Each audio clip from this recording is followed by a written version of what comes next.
கூகுளை யாராவது ஹேக் பண்ணியிருக்காங்களா? கண்டிப்பாக பண்ணியிருக்காங்க. நம்மளை யாராவது ஹேக் பண்ணியிருக்காங்களான்னு தெரிஞ்சுக்கிறதுக்கு நம்ம என்ன பண்ணுவோம், கூகுளில் சர்ச் பண்ணி அதில் வர ரிசல்ட்ஸை வச்சு ஒரு சில இன்வெஸ்டிகேஷன் எல்லாமே பண்ணியிருக்கோம். கரெக்டாக? இப்போ கூகுள் 2010 அவங்களே ஒரு போஸ்ட் போட்டிருக்காங்க. ஒரு பிளாக் போஸ்ட்டில் இந்த மாதிரி எங்களை ஒரு கண்ட்ரி ஹேக் பண்ணியிருக்காங்க அப்படிங்கிற இன்ஃபர்மேஷனை பார்த்தீங்கன்னா கிளியராக பப்ளிக்காக ரிவீல் பண்ணியிருக்காங்க. நாங்கள் மட்டும் கிடையாது, எங்களை மாதிரி ஒரு 20 லார்ஜ் கம்பெனிஸ் எல்லாமே ஹேக் இருக்குது அப்படிங்கிற இன்ஃபர்மேஷனும் அந்த பிளாக் போஸ்ட்டில் கொடுத்துருக்காங்க. இந்த வீடியோவில் இந்த கூகுள் ஹேக்கிங் நம்ம சொல்கிறோம் தெரியுங்களா, அது எப்படி நடந்துச்சு, எந்த மாதிரி சைபர் கிரிமினல் உள்ளே வந்தாங்க, எப்படி ஹேக்கிங் நடந்து அதுக்கப்புறம் என்ன நடந்துச்சு அப்படிங்கிற எல்லா விஷயமே இதில் சொல்ல போகிறோம். ஃபர்ஸ்ட் வந்து லாஸ்ட் வரைக்கும் பாருங்கள், இது உங்களுக்கு ரொம்பவே யூஸ்ஃபுல்லாக இருக்கும்.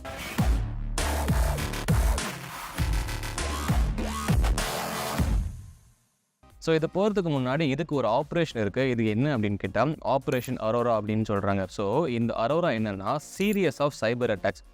ஒரு ஏபிடி குரூப்ஸ் பண்ணுற ஒரு சைபர் அட்டாக்ஸ், அதாவது மல்டிபிள் சைபர் அட்டாக்ஸ்னு சொல்கிறாங்க தெரியுங்களா. ஏபிடி அப்படிங்கிறது அட்வான்ஸ் பர்சன் த்ரெட் அப்படின்னு சொல்லுவாங்க. ஒரு குரூப் வந்து ஒரு கம்பெனியை டார்கெட் பண்ணியிருக்காங்க, மல்டிபிள் சைபர் அட்டாக்ஸ் பண்ணியிருக்காங்க அப்படிங்கிற இன்ஃபர்மேஷன் இருக்குது. எங்கேருந்து நடந்திருக்குன்னு கேட்டால் பீஜிங், சைனாவிலேருந்து இந்த அட்டாக்ஸ் நடந்திருக்கு அப்படிங்கிற இன்ஃபர்மேஷன் இனிஷியலாக அவங்க சொல்கிறாங்க. ரெண்டாவது, ஜான் 12, 2010 கூகுள் வந்து ஒரு ஆர்டிக்கல் போடுறாங்க. எங்கன்னா அவங்களுடைய அஃபிஷியல் சைட்லேயே ஒரு கூகுள் போஸ்ட் போடுற அந்த போஸ்ட்டை வந்து அவங்க மென்ஷன் பண்ணுறாங்க, இந்த மாதிரி எங்களை ஹேக் பண்ணிட்டாங்க அப்படிங்கிற இன்ஃபர்மேஷன் பார்த்தீங்கன்னா யார் கூகுள் கொடுக்குறாங்க. சரிங்களா? ஸோ இந்த அட்டாக் எப்போ நடந்துச்சுன்னு கேட்டால் mid-2009 டு டிசம்பர் 2009 வரைக்கும். ஸோ கிட்டத்தட்ட பார்த்தீங்கன்னா ஒரு ஜூன் 2009 டிசம்பர் 2009 இந்த அட்டாக்லாம் நடந்திருக்கு அப்படிங்கிற இனிஷியல் டிஸ்கஷன், இனிஷியல் போஸ்ட் பார்த்தீங்கன்னா அவங்க போடுறாங்க. சரிங்களா? இப்போ நம்ம அந்த ஸ்டோரிக்குள்ளே வரலாம். ஸோ இந்த ஸ்டோரியில் என்ன அப்படின்னா, நம்ம அந்த ஜனவரி 12, 2010 ஒரு ஆர்டிக்கல் போஸ்ட் பண்ணாங்க அப்படின்னு சொல்லணும் தெரியுங்களா. அந்த போஸ்ட்டுக்கு ஒரு நேம் கொடுக்குறாங்க. என்ன அப்படின்னா, a new approach to China அப்படின்னு சொல்லி ஒரு நேம் கொடுக்குறாங்க. இதில் எங்களை மாதிரியே ஒரு 20 டாப் கம்பெனிஸை வந்து சைபர் கிரிமினல் ஹேக் பண்ணியிருக்காங்க. ஸோ அப்படிங்கிற மாதிரி இன்ஃபர்மேஷனை கொடுத்துட்டு ஜூன் 2009 டிசம்பர் 2009 தான் இதெல்லாம் நடந்திருக்கு அப்படிங்கிற மாதிரி சொல்கிறாங்க. அண்ட் ரெண்டாவது விஷயம் என்ன அவங்க சொல்கிறதுனா, இது வந்து ஒரு சொஃபிஸ்டிகேட்டட் அட்டாக். இவங்க வந்து மால்வேர் மூலமாக நம்ம கம்பெனி அட்டாக் பண்ணாங்க தெரியுங்களா. அந்த அட்டாக் பண்ண வந்து ஆன்டிவைரஸால் கூட டிடெக்ட் பண்ண முடியல அப்படிங்கிற இன்ஃபர்மேஷன் யாருன்னா கூகுள் வந்து சொல்கிறாங்க. மூணாவது என்னன்னா, இந்த நியூஸ் அனௌன்ஸ்மெண்ட்லாம் வந்த உடனே இந்த கூகுள் வந்து பப்ளிக்காக ஒரு அனௌன்ஸ்மெண்ட் போட்ட உடனே நிறைய கம்பெனிஸும் என்ன பண்ணுறாங்க, எங்களையும் ஹேக் பண்ணிட்டாங்க அப்படிங்கிற மாதிரி போடுறாங்க. இதில் வந்து அடோப் எடுத்துக்கோங்க, மைக்ரோசாஃப்ட், யாஹூ, ஜுனிப்பர் நெட்வொர்க்ஸ், அக்காமை, இந்த மாதிரி எல்லா கம்பெனிஸுமே வந்து நாங்களும் சைபர் அட்டாக்ஸால் பாதிக்கப்பட்டிருக்கும் அப்படிங்கிற மாதிரி வந்து பப்ளிக்காக அவங்களும் வந்து ரிவியூல் பண்ணுறாங்க, வந்து அட்மிட் ஆகுறாங்க இந்த மாதிரி பப்ளிக்காக, இந்த மாதிரி ஓகே எங்களையும் ஹேக் பண்ணிட்டாங்க அப்படிங்கிற மாதிரி. ஸோ இந்த போஸ்ட்டுக்கு அப்புறம் என்ன நடக்குது அப்படின்னா, இந்த இன்சிடென்ட் நடந்துச்சு, ஹேக்கிங் நடந்துச்சு. உடனே வந்து இப்போ விக்டிம் கம்பெனிஸ், அதாவது இந்த அட்டாக் பண்ணாங்க தெரியுங்களா, அந்த கம்பெனிஸ் எல்லாமே, அதுக்கப்புறம் லா என்ஃபோர்ஸ்மெண்ட்டு, அதுக்கப்புறம் செக்யூரிட்டி கம்பெனிஸ், இவங்க எல்லாமே பார்த்தீங்கன்னா இன்வெஸ்டிகேஷன்ஸ் வந்து எக்ஸ்டெண்ட் பண்ணுறாங்க. ஸோ யார் அட்டாக் பண்ணாங்க, எதுக்காக வந்து நம்ம மாதிரி கம்பெனிஸை டார்கெட் பண்ணியிருக்காங்கன்னு சொல்லி இன்வெஸ்டிகேஷனை எக்ஸ்டெண்ட் பண்ணுறாங்க. பண்ணும்பொழுது இந்த கூகுள் வந்து ஒரு சில இன்ஃபர்மேஷன் ஆல்ரெடி அவங்க வந்து ஃபைன் பண்ணி வச்சுருக்காங்க. அவங்க இன்னும் சொல்கிறாங்க என்ன அப்படின்னா, எங்ககிட்ட எவிடன்ஸ் இருக்குது. ஸோ எங்களை யார் டார்கெட் பண்ணாங்கங்கிறவங்க வந்து எங்களுக்கு தெரியும். அதோடைய ப்ரைம் கோல் அப்ஜெக்டிவ் யார் அப்படின்னு பார்த்தீங்கன்னா, ஜிமெயில் அக்கௌண்ட்ஸை டார்கெட் பண்ணுறது தான். ஸோ இந்த ஜிமெயில் அக்கௌண்ட்ஸ் யாருன்னு கேட்டால் சைனீஸ் ஹியூமன் ரைட்ஸ் ஆக்டிவிஸ்ட், அதாவது மனித உரிமை ஆர்வலர்கள்னு சொல்கிறாங்க தெரியுமா. ஸோ இவங்க சைனீஸ் ஹியூமன் ரைட்ஸ் ஆக்டிவிஸ்டோடைய ஜிமெயில் அக்கௌண்ட்டை காம்ப்ரமைஸ் பண்ணுறதா இந்த அட்டாக்கருடைய மோட்டிவ், இந்த குரூப்புடைய மோட்டிவ் அப்படிங்கிற மாதிரி இனிஷியலாக கொஞ்சம் சொல்கிறாங்க இன்ஃபர்மேஷன். பேஸ்ட் ஆன் எங்கள் இன்ஃபர்மேஷனை படி, அதாவது நாங்கள் இன்வெஸ்டிகேட் பண்ணதில் வந்து இந்த அப்ஜெக்டிவ் நாங்கள் சொல்கிறோம் தெரியுங்களா, இந்த அப்ஜெக்டிவ் வந்து அவங்க சைபர் அட்டாக் குரூப் வந்துட்டு ஃபுல் ஃப்ளெஜ்டாக பண்ணி முடிக்கல. பட் இருந்தாலும் 2 அக்கௌண்ட் அவங்க காம்ப்ரமைஸ் பண்ணியிருக்காங்க. இந்த சைனீஸ் ஹியூமன் ரைட்ஸ் ஆக்டிவிஸ்ட் வந்து 2 அக்கௌண்ட்டை காம்ப்ரமைஸ் பண்ணியிருக்காங்க. 2 அக்கௌண்ட்டுடைய இமெயில் கிடையாது, இமெயிலுடைய சப்ஜெக்டை வந்து பார்த்துருக்காங்க. அதுக்கப்புறம் அந்த இமெயிலில் என்ன கண்டென்ட் இருக்குன்னு அவங்க பார்க்கலாம். ஸோ அதுக்கப்புறம் அந்த அக்கௌண்ட் எப்போ க்ரியேட் பண்ணியிருக்காங்க அப்படிங்கிற இன்ஃபர்மேஷனை வந்து அவங்க காம்ப்ரமைஸ் பண்ணி இப்போ இந்த இன்ஃபர்மேஷன் அவங்ககிட்ட இருக்குது அப்படிங்கிற மாதிரி யாரும் இந்த கூகுள் வந்து அந்த இனிஷியலாக சொல்கிறாங்க. அண்ட் இன்னொரு விஷயமும் அவங்க ஷேர் பண்ணுறது என்னென்னா, ஒரு dozens of US, China, Europe based, அதாவது இமெயில் யூசர்ஸ்லாம் இருக்காங்க தெரியுமா, இந்த யூரோப்பியன் கண்ட்ரிஸ் இமெயில் யூசர்ஸ் எல்லாமே, அதாவது யாரெல்லாம் advocates of human rights, so இவங்களுடைய எல்லா இமெயிலும் பார்த்தீங்கன்னா ஒரு தேர்ட் பார்ட்டி மூலமாக அக்சஸ் பண்ணியிருக்காங்க அப்படிங்கிற இன்ஃபர்மேஷன் ஷேர் பண்ணுறாங்க. அதாவது தேர்ட் பார்ட்டி அப்படின்னு கேட்டால் அது வந்து ஒரு அப்ளிகேஷன் மூலமாக வந்து இவங்க லாகின் பண்ணியிருந்திருக்கலாம், அது மூலமாக ஆக்சஸ் பண்ணியிருக்கலாம்னு சொல்லி அவங்க இனிஷியல் டிஸ்கஷனில் இந்த ஒரு இன்ஃபர்மேஷனுமே பார்த்தீங்கன்னா கொடுக்குறாங்க. அண்ட் இது வந்து செக்யூரிட்டி பிரீச்லாம் ஆகலை, அந்த டேட்டா பிரீச்னு சொல்கிறாங்க தெரியுமா, இந்த மாதிரி செக்யூரிட்டி பிரீச் எல்லாமே ஆகலை. அந்த தேர்ட் பார்ட்டி அப்ளிகேஷன் மூலமாகவோ இல்லை ஃபிஷிங் ஸ்கேம்ஸ் மூலமாகவோ இல்லை வந்துட்டு ஒரு மேல்வேர் வந்து அவங்க சிஸ்டமில் வந்து எங்கேயோ பிளேஸ் ஆயிருக்கு, ஏதோ லிங்கை கிளிக் பண்ணி அவங்க மேல்வேர் வந்து உள்ள பிளேஸ் ஆயிருக்கு, இது மூலமாக தான் காம்ப்ரமைஸ் ஆயிருக்குன்னு சொல்லி அவங்க ரிப்போர்ட்ஸை கொடுத்துட்றாங்க. சரிங்களா? இதை கொடுத்த உடனே இன்னொரு பிளாக் போஸ்ட்டில் வந்து இந்த மாதிரி நாங்கள் வந்து இந்த அட்டாக் சினாரியோஸை வச்சு எங்களுடைய கூகுளோடைய அந்த இன்ஃப்ராஸ்ட்ரக்சரையும் பார்த்தீங்கன்னா செக்யூரிட்டி என்ஹான்ஸ் பண்ணிட்டோம். அட் த சேம் டைம் யாராச்சும் யூசர் நீங்கள் இருக்கீங்கன்னா ஆன்டிவைரஸை ப்ராப்பராக இன்ஸ்டால் பண்ணுங்க அப்படிங்கிற மாதிரியும் பார்த்தீங்கன்னா ஒரு சில அட்வைசரிஸ் எல்லாமே கொடுக்குறாங்க.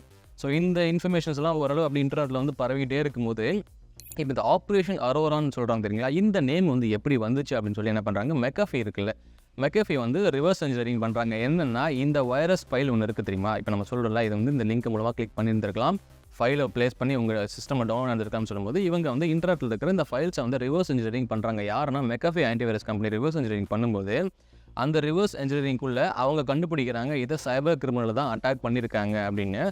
ரெண்டாவது என்னென்னா உள்ள அரோரா அப்படின்னு ஒரு ஃபோல்டர் இருக்குது, அந்த ஃபோல்டரில் தான் ஒரு மேல்வேர் இருக்குது, இந்த மேல்வேரில் தான் இது எல்லா விஷயத்தையுமே பண்ணிக்கிட்டு இருக்கு அப்படின்னு சொல்லி மெக்கஃபே ரிசர்ச்சர்ஸ் கண்டுபிடிக்கிறாங்க.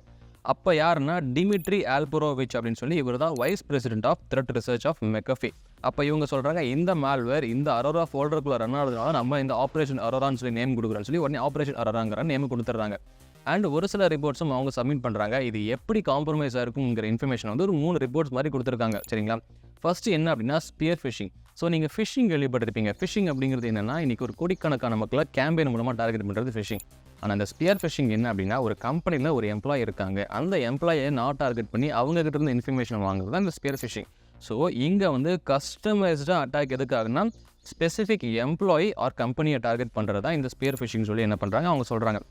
இப்போது இந்த எம்ப்ளாயி இமெயிலை கண்டுபிடிச்சிட்டு அவங்களுக்கு பர்டிகுலராக ஒரு மெயில் அனுப்பிட்டு இந்த மாதிரி நான் தான் வந்து லெஜிட்டிமேட்டான யூசர், எனக்கு உங்களுடைய இன்ஃபர்மேஷனை கொடுன்னு சொல்லி அனுப்பிட்டு இதை மூலமாக டார்கெட் பண்ணியிருந்துருங்களான்னு சொல்லி ஃபஸ்ட் ரிப்போர்ட்டில் சொல்கிறாங்க. இதுதான் இந்த ஸ்பியர் ஃபிஷிங். ரெண்டாவது என்ன அப்படின்னா இன்டர்நெட் எக்ஸ்ப்ளோரர் இருக்குது தெரியுமா, இந்த இன்டர்நெட் எக்ஸ்ப்ளோரரில் ஒரு 0 day இருக்குது. இதை வந்து யாரோ அந்த கம்பெனியில் இருக்கிற ஒரு எம்ப்ளாயி கிளிக் பண்ணியிருந்தாங்கன்னா இந்த இன்டர்நெட் எக்ஸ்ப்ளோரர் மூலமாக நாங்கள் டேட்டாவை எடுத்துருக்கலாம், அவங்க டேட்டா சைபர் கிரிமினல் டேட்டாவை எடுத்துருக்கலாம் அப்படிங்கிற மாதிரி ரிப்போர்ட் கொடுக்குறாங்க. இப்போது ஒரு 5 ஸ்டெப் கொடுக்குறாங்க. இது என்ன 5 ஸ்டெப்னா, ஃபஸ்ட்டு ஸ்டெப் வந்து அந்த கம்பெனியில் இருக்கிற எம்ப்ளாயி தெரியாமல் இந்த லிங்கை கிளிக் பண்ணியிருக்கலாம். இன்டர்நெட் எக்ஸ்ப்ளோரரில் ஃபயர்ஃபாக்ஸில் கிடையாது, க்ரோமில் கிடையாது, இன்டர்நெட் எக்ஸ்ப்ளோரரில் கிளிக் பண்ணியிருந்திருக்கலாம். கிளிக் பண்ண உடனே இது என்ன ஆகுனா ஒரு வெப்சைட்டுக்கு ரீடைரக்ட் ஆகும். ரீடைரக்ட் ஆகும்போது அந்த வெப்சைட்டில் ஒரு மேல்வேரை இந்த சைபர் கிரிமினல் போஸ்ட் பண்ணியிருப்பாங்க. ஸோ உங்களுக்கு அது தெரியாது. ஸோ மூணாவது என்னென்னா இந்த இன்டர்நெட் எக்ஸ்ப்ளோரர் நம்ம சொல்கிறோம் தெரியுங்களா, இங்கே வந்து 0 day இருக்குது. அதாவது இது மைக்ரோசாஃப்ட்டுக்கே தெரியாத, இன்னுமே பேட்ச் பண்ணாமல் வச்சுருக்காங்க, மைக்ரோசாஃப்ட்டுக்குமே தெரியாத இந்த இஷ்யூ இருக்குன்னு. அப்போது அந்த யூசர் அந்த லிங்கை கிளிக் பண்ண உடனே மைக்ரோசாஃப்ட் எக்ஸிக்யூட் ஆகிட்டு அந்த வெப்சைட்டுக்கு போய் அங்கேருந்து ஒரு ஃபைலை வந்து உள்ள டவுன்லோட் ஆகி அவங்க சிஸ்டம் காம்ப்ரமைஸ் ஆகிடும். காம்ப்ரமைஸ் ஆன உடனே மைக்ரோசாஃப்ட்டுக்கு தெரியாதுல்ல. ஸோ அப்போ வந்து அந்த ப்ரௌசர் மூலமாக எல்லாமே அவங்க சிஸ்டமில் ஆக்சஸ் பண்ணிடலாம். அங்கே ஒரு ட்ராஜனை வந்து ட்ராப் பண்ணுறது, மேல்வேரை ட்ராப் பண்ணுறது, அந்த மாதிரி விஷயங்கள் எல்லாமே இந்த வெப்சைட் பார்த்துக்கும். அதுக்கப்புறம் 5வது ஸ்டெப் என்னென்னா டவுன்லோட் ஆகி முடிஞ்ச உடனே உங்களுக்கு எதுவுமே தெரியாது உங்கள் முன்னாடி என்ன நடக்குது அப்படின்னு பேக்ரவுண்டில் ஆட்டோமேட்டிக்காக ப்ராசஸ் இனிஷியேட் ஆகிட்டே இருக்கும். இனிஷியேட் ஆன உடனே இந்த சிஸ்டமில் இருக்கிற எல்லா ஃபைல்ஸுமே பார்த்தீங்கன்னா சைபர் கிரிமினலுக்கு போகும், இங்கே இருக்கிற எல்லா ஃபோல்டர்ஸுமே அவங்களுக்கு போகும், இங்கே இருக்கிற எல்லாமே மொத்த கண்ட்ரோலும் இந்த சைபர் கிரிமினலுக்கு போய்டும். இது 2வது ரிப்போர்ட்டில் அவங்க சொல்கிறாங்க. அப்புறம் 3வது என்ன அப்படின்னா இந்த ரிப்போர்ட் சொன்ன உடனே கூகுள் என்ன பண்ணுறாங்க, அவங்க சைடில் ஒரு இன்வெஸ்டிகேஷன் போகும்போது அந்த டைமில் கூகுள், அதாவது இந்த 2010 இன்னும் வந்து இந்த கூகுள் ஒரு வெப்சைட் இருக்குன்னா அதுக்குன்னு ஒரு டெவலப்மெண்ட் சோர்ஸ் கோட் இருக்கும் தெரியுமா, அந்த சோர்ஸ் கோடு எல்லாமே எங்கே வச்சிருக்காங்க அப்படின்னா சாஃப்ட்வேர் மேனேஜ்மெண்ட் சிஸ்டம், அதாவது சாஃப்ட்வேர் கான்ஃபிகரேஷன் மேனேஜ்மெண்ட் சிஸ்டம் அப்படிங்கிற இடத்துல வச்சிருக்காங்க. அப்போ இந்த கூகுள் வந்து ஒரு வெப்சைட் இருக்குன்னு வச்சுக்கோங்க. இப்போ இந்த கூகுளுடைய சாஃப்ட்வேர் மேனேஜ் பண்ணுறது யாருன்னா பெர்ஃபோர்ஸ் அப்படிங்கிற ஒரு கம்பெனி. அந்த சமயத்தில் 2010 இந்த கூகுளுடைய சோர்ஸ் கோடை மேனேஜ்மெண்ட் பண்ணது யார், அது பெர்ஃபோர்ஸ் அப்படிங்கிற கம்பெனி. ஸோ இனிஷியல் டிஸ்கஷனில் இந்த மாதிரி அட்டாக் நடந்தவொடனே கூகுள் என்ன பண்ணுறாங்கன்னா, சரி நம்ம என்ன பண்ணலாம், நம்மளுடைய சோர்ஸ் கோடில் ஏதாச்சும் பிரச்சனை இருக்கா, நம்ம சோர்ஸ் கோட் ஹோஸ்ட் பண்ணி வச்சிருக்கிற இடத்துல பிரச்சனை இருக்கான்னு சொல்லி இவங்க இன்வெஸ்டிகேஷன் பண்ணுறாங்க. யாரா கூகுள் இன்வெஸ்டிகேஷன் பண்ணும்போது இந்த பெர்ஃபோர்ஸ்னு சொன்னாங்க தெரியுங்களா, அந்த இடத்துல கூகுள் வந்து கண்டுபிடிக்கிறாங்க இந்த பெர்ஃபோர்ஸில் ஏகப்பட்ட பிரச்சனைகள் இருக்குது. இந்த பெர்ஃபோர்ஸ்லேயே பார்த்தீங்கன்னா அவங்க வச்சிருக்கிற பிளாட்ஃபார்ம்லேயே நிறைய பிரச்சனைகள் இருக்குன்னு சொல்லி யார் இந்த கூகுள் கண்டுபிடிச்ச உடனே இப்போ இன்னொரு ஹிண்ட் அவங்களுக்கு கிடைக்கிது. என்னென்னா அட்டாக்கர் வந்து இந்த பெர்ஃபோர்ஸ் வழியாக உள்ளே வந்திருக்காங்க. ஸோ நான் கூகுள் நம்மளுடைய இந்த ஹோஸ்டிங் சர்வர் ஒன்று வச்சுருக்கோம் தெரியுமா, கூகுள் சோர்ஸ் கோடு வச்சிருக்கிற இடத்துல பெர்ஃபோர்ஸில் வச்சிருக்கிற இடத்துல அட்டாக்கர்ஸ் உள்ளே வந்திருக்காங்க. வந்த உடனே அங்கே இருக்கிற ஒரு 0 day எக்ஸ்பேர்ட் பண்ணி பெர்ஃபோர்ஸ் சிஸ்டம்குள்ளே வந்துட்டாங்க. அது மூலமாக கூகுளுடைய சோர்ஸ் கோடை அவங்க பார்க்குறதுக்கான வாய்ப்புகள் இந்த இடத்துல தான் வந்து அதிகமாக இருக்குது, இங்கே தான் பார்த்துருக்காங்க அப்படின்னு சொல்லி கூகுளும் கண்டுபிடிச்சிடுறாங்க. ஸோ இதை கண்டுபிடிச்ச உடனே என்ன பண்ணுறாங்க, மெக்கஃபே வந்து உடனே இன்னொரு ரிப்போர்ட்டு பெர்ஃபோர்ஸ் மேலே சப்மிட் பண்ணுறாங்க. ஸோ பெர்ஃபோர்ஸ் மேலே வந்து ஒரு ஆடிட்டிங் பண்ணி அவங்க ஒரு ரிப்போர்ட்டை சப்மிட் பண்ணுறாங்க. எங்கே என்னென்னு கேட்டால் பெர்ஃபோர்ஸுங்களுடைய செக்யூரிட்டி மெக்கானிசமே பார்த்திங்கன்னா ரொம்பவே டிஃபால்ட்டாக இருக்குது, செக்யூரிட்டியாக அவங்களுக்கு கிடையாது அப்படிங்கிற பாயிண்ட்டை கொடுக்குறாங்க. ரெண்டாவது யார் வேணாலும் ஒரு யூசர் கிரியேட் பண்ணிக்கலாம். அந்த பெர்ஃபோர்ஸில் வந்து நீங்கள் வச்சுருந்தீங்க ஒரு அக்கௌண்ட் இருந்துச்சிங்கன்னா யார் வேணாலும் யூசர் கிரியேட் பண்ணிக்கலாம், அது வந்து அட்மின் அப்ரூவல் இருக்குன்னு அவசியம் கிடையாது அப்படின்னு சொல்லி மெக்கஃபே வந்து ஒரு 2வது ரிப்போர்ட்டும் கொடுக்குறாங்க. 3வது என்ன கொடுக்குறாங்கன்னா இங்கே இருக்கிற பாஸ்வேர்ட்ஸ் எல்லாமே அன்என்கிரிப்டடு. ஸோ இங்கே வந்து பாஸ்வேர்ட்ஸ் நம்ம கொடுத்துருக்கோம் தெரியுமா, இது எல்லாமே அன்என்கிரிப்டட் அப்படிங்கிற இன்ஃபர்மேஷன். 3வது 4வது அவங்களுடைய அத்தன்டிகேஷன் பார்த்திங்கன்னா ரொம்ப கிளியர் டெக்ஸ்ட்டாக இருக்குது. ஸோ இன்கேஸ் நீங்கள் யூஸ் பண்ணுறீங்க அப்படின்னா அவங்களுடைய அத்தன்டிகேஷன், ஃபார் எக்ஸாம்பிள் ஒரு பப்ளிக் வைஃபைல 5 பேரும் கனெக்ட் பண்ணியிருக்கீங்கன்னா 5 பேரோட இன்ஃபர்மேஷன் 5 பேராலையும் பார்க்க முடியும் அப்படிங்கிற மாதிரி ஒரு ரியல் டைம் எக்ஸாம்பிள் வச்சுக்கோங்க. அண்ட் கடைசியாக அவங்க என்ன கொடுக்கணும்னா இந்த சோர்ஸ் கோட் வந்து கூகுள் க்ரோம் ப்ரௌசருடைய சோர்ஸ் கோடும் பார்த்தீங்கன்னா இந்த பெர்ஃபோர்ஸ் வந்து அட்டாக்கர்ஸ் எடுத்திருக்காங்க அப்படின்னு சொல்லி இங்கே அவங்க இந்த யார் மெக்கஃபியை வந்து ஒரு ரிப்போர்ட் சப்மிட் பண்ணுறாங்க. யார் மேலே அப்படின்னு கேட்டால் இந்த பெர்ஃபோர்ஸ் மேலே ஒரு ரிப்போர்ட்டை சப்மிட் பண்ணி அவங்க ஒரு இன்வெஸ்டிகேஷன் சொல்கிறாங்க. இந்த ரிப்போர்ட் எல்லாமே பார்க்கும்பொழுது என்ன பண்ணுறாங்க, உடனே மைக்ரோசாஃப்ட் வந்து அந்த 0 டேன்னு சொல்கிறாங்க தெரியுங்க. இதில் இந்த இன்டர்நெட் எக்ஸ்ப்ளோரரில் 0 டே இருக்குன்னு சொல்கிறாங்க தெரியுமா, அதுக்கு வந்து பேச்சஸ் எல்லாமே இமீடியட்டாக ரிலீஸ் பண்ணுறாங்க. மெக்கஃபி என்ன பண்ணுறாங்கன்னா இந்த வைரஸ் வந்து வேறு ஏதாச்சும் கம்ப்யூட்டரில் வந்துச்சுன்னா அதுக்கு சிக்னேச்சர் இருந்து புதுசாக க்ரியேட் பண்ணி வச்சிடறாங்க. ஸோ இன்கேஸ் வேர்ல்டு ஃபுல்லாக இந்த வைரஸை யாராச்சும் வந்து கிளிக் பண்ணுறாங்க இல்லை அவங்க சிஸ்டமில் இருக்குது அப்படின்னா அதுக்கு வந்து சிக்னேச்சர் உடனே டிடெக்ட் பண்ணி சொல்லணும். மெக்கஃபி என்ன பண்ணுறாங்க, அவங்களுடைய சிக்னேச்சரை வந்து அப்டேட் பண்ணுறாங்க. ஸோ இது ஒரு பக்கம் போயிட்டுருக்கு. இன்னுமே வந்து டீப் அனாலிசிஸ் பண்ணுறாங்க. இந்த டீப் அனாலிசிஸில் நிறைய இன்ஃபர்மேஷன்லாம் வெளியே தெரிய ஆரம்பிக்குது. அப்போ தான் இது என்ன இன்ஃபர்மேஷன் கேட்டால் இது வந்து ஒரு பர்சனாக இருக்க வாய்ப்பு கிடையாது. இது வந்து ஒரு குரூப்பாகவே இருக்கும். ஸோ இது வந்து ஒரு 10 பேரோ 5 பேரோலாம் கிடையாது. இது ஒரு குரூப்பாகவே இருக்கும். இந்த குரூப் என்ன பண்ணுவாங்க அப்படின்னு கேட்டால், ஸோ ஒரு குரூப் வந்துட்டு எக்ஸ்ப்ளாய்ட் டெவலப் பண்ணுறது.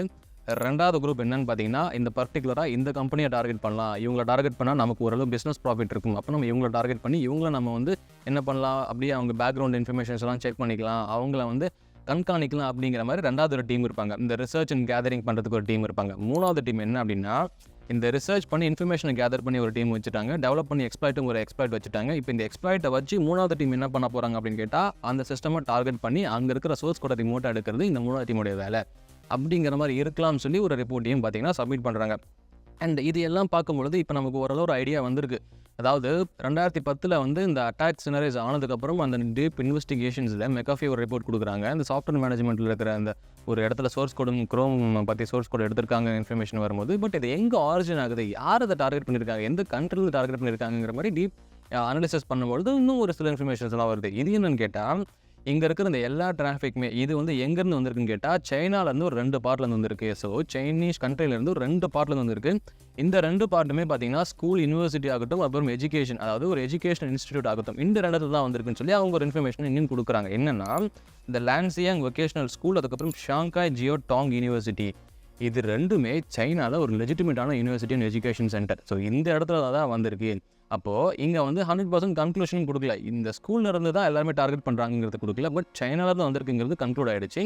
இந்த ஸ்கூலில் maybe under ground hacking groups எல்லாமே இங்கேருந்து, அதாவது இதை சர்வராக வச்சு இங்கேருந்து டிராஃபிக் இனிஷியேட் பண்ணி கூகுளையோ இல்லை மற்ற கம்பெனியோ ஹேக் பண்ணியிருக்கலாம் அப்படிங்கிற மாதிரி பார்த்தீங்கன்னா இன்வெஸ்டிகேஷன் ரிப்போர்ட் இருக்குது. விச் மீன்ஸ் ஸ்கூல் பண்ணியிருப்பாங்கன்னு அவங்க சொல்லலை, பட் இந்த ஸ்கூலில் இருக்கிற சர்வரை சைபர் கிரிமினல்ஸ் இல்லை hacking group, underground hacking குரூப்ஸை இதை ஸ்கூல் சர்வரை யூஸ் பண்ணிவிட்டு அனுப்பியிருக்கலாம் அப்படிங்கிற மாதிரி இன்ஃபர்மேஷனை கொடுக்குறாங்க. இதோட இந்த வீடியோடைய ஃபர்ஸ்ட் பார்ட் நம்ம முடிக்கிறோம். இதுக்கப்புறம் என்ன நினச்சி அப்படின்னு உங்களுக்கு வேணும்னா மறக்காமல் கமெண்ட் செக்ஷனில் மென்ஷன் பண்ணுங்கள். இந்த மாதிரி புதுசாக விஷயம் தெரிஞ்சுக்க மறக்காமல் சைபர் வாட்சனை சப்ஸ்கிரைப் பண்ணுங்கள். தேங்க்யூ.